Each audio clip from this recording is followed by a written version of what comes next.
அப்போ அவர் வந்து நேரம் வந்து அரசியல் வியாபாரின்ட்டார். அப்போ அவர் யார்? அவர் அரசியல் விபச்சாரின்றார். அப்போ அவர் யார்? என்கிட்ட தானே வாங்கினாரு. நான் எல்லாத்தையும் பொறுத்துன்னு இருக்கிறேன். ஏன்னா வந்து கடவுள் சொல்லிக்கிறாரு, தாயப்பா உன் வாளை உரையில் போடு, ஏனெனில் வாளை எடுப்பவன் வாளால் மடிவான் என்பதை நான் உனக்கு சொல்கிறேன் என்று இயேசுபிரான் சொல்லுகிறார். தன்னை தாழ்த்துகிறவன் உயர்த்தப்படுவான், தன்னை உயர்த்துகிறவன் தாழ்த்தப்படுவான் என்று சொல்ற பகவத்கீதை என்ன சொல்லுது?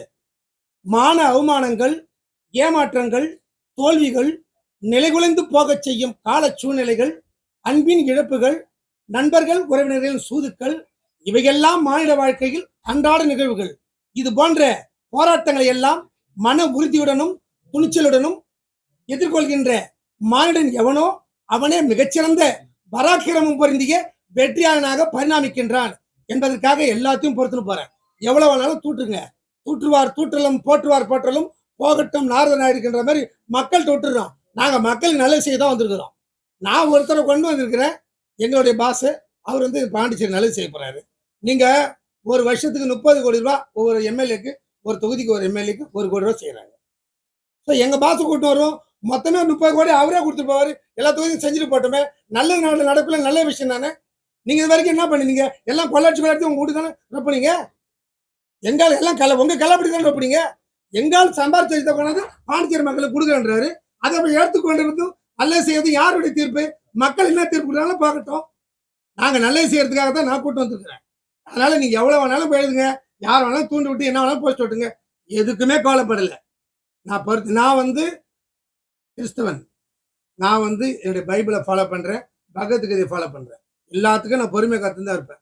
எவ்வளவு வேணாலும் பேசிக்கங்க, அதை பத்தி தப்பு இல்லை. இங்க பாண்டிச்சேரி நல்ல நடக்கிறதுக்காக சில விஷயங்கள் செய்யறோம். இதுக்காக போங்கு போறாங்க போட்டு ஒண்ணுமே பண்ணல. அவரை வந்து கூட்டு வந்து ஒரு விழா தான் நடத்தணும்.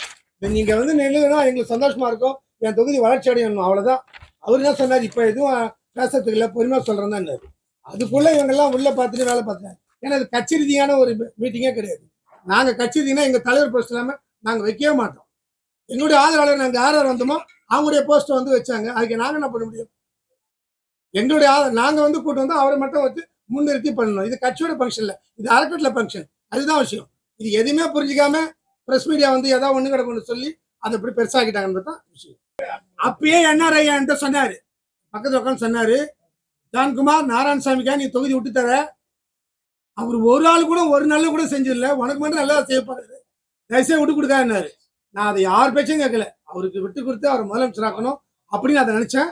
ஆனா அது இப்பேற்பட்ட ஒரு பழியை சொல்லுவாருன்றது, அது இப்படி வந்து அவர் ஒரு பெரிய புனிதமான இடத்துல தகப்ப ஸ்தானத்தை வச்சிருந்தேன். அவர் பேசுற பேச்சு வந்து இந்த அரசியலுக்கே அநாகரிகமான ஒரு பேச்சு சொல்லிக்கிறேன். அன்னைக்கே என்ன ஐயா பேச்சை கேட்டிருந்தோம்னு வச்சாங்களேன், இன்னைக்கு அவர் வந்து முதலமைச்சரே இல்லை. நான் இன்னைக்கு ஒரு ஆள் மட்டும் ரிசைன் பண்ணேன்னா பாண்டிச்சேரியில் எந்த தொழில் அவர் தோத்தா இருப்பாரு. ஒட்டுமொத்தமா என் தொகுதியா இருக்கும் தான் யாரும் வந்து அங்க ஒன்றும் பண்ண முடியல. மற்ற எந்த தொகுதியாலும் அவர் தோத்தா இருப்பாரு. என்ஆர் ஐயா அன்னைக்கே சொன்னார், ஜான்குமார் ஒரு காலம் விட்டு கொடுக்காது, ஒரு ஆள் கூட நல்லது செய்யல அவரு அப்படின்னாரு. ஆனா எதுவுமே கேட்கல. அவருக்காக அவர் முதலமைச்சர் ஆகணும்னு சொல்லிட்டு விட்டு கொடுத்த விளைவு இன்னைக்கு என்னன்னா இந்த மாதிரியான ஒரு பேசிட்டாரு. அப்ப அவர் என்னன்னு கேட்குது. அடிப்படை பிரச்சனைகள் முதல் அரசியல் வரை உண்மை தன்மையுடன் அறிந்து கொள்ள ரிப்போர்ட்டர் வாய்ஸ் யூடியூப் சேனலை சப்ஸ்கிரைப் பண்ணுங்கள்.